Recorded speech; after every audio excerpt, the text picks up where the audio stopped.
for 50 years, women have been protected in sports. Title IX passed 50 years ago. The courts have upheld Title IX, have said numerous times that Title IX was there to protect opportunities for women and for their safety and their security. And I think I think if anybody 10 years ago would have said that we would be before the U.S. Supreme Court today arguing whether a male who identifies as a female should have a right to participate in women's sports, I think most people would think that we were crazy. And that's what we're here today. So we hope that common sense prevails and that the Supreme Court and the majority of the Supreme Court, I hope all 9 justices can agree that common sense should allow women to be protected in their spaces and in sports. So, Mr. Attorney General, when you look at most of the public polling, most people feel the same way. They feel like this is an issue of fairness. But not just the polling. 29 states have banned transgender students in sports. So why has this become such a, I guess, polarizing issue when you have the polling data, you have the laws already on the books in many states? It just seems like the few are speaking for the majority right now.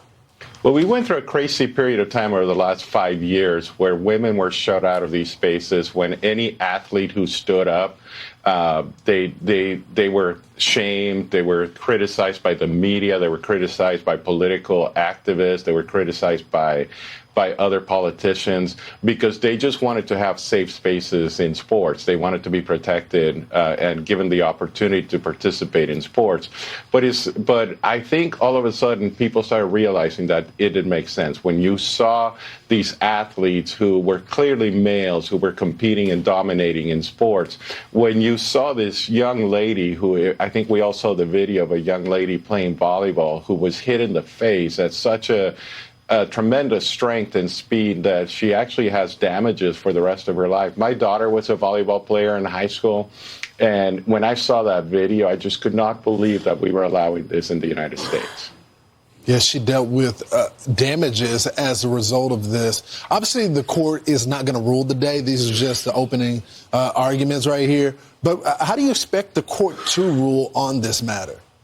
Well, we hope that the Supreme Court does what the rest of America is looking at, and they realize that these girls should be protected in these spaces.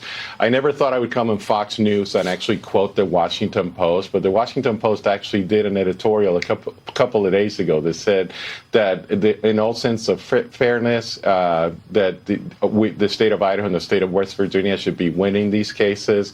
So I think the majority of Americans, I don't think it's a 70-30 issues. I think it's an 80-20 issues, a 90-10 issue, and I think common sense will prevail today. All right, Mr. Attorney.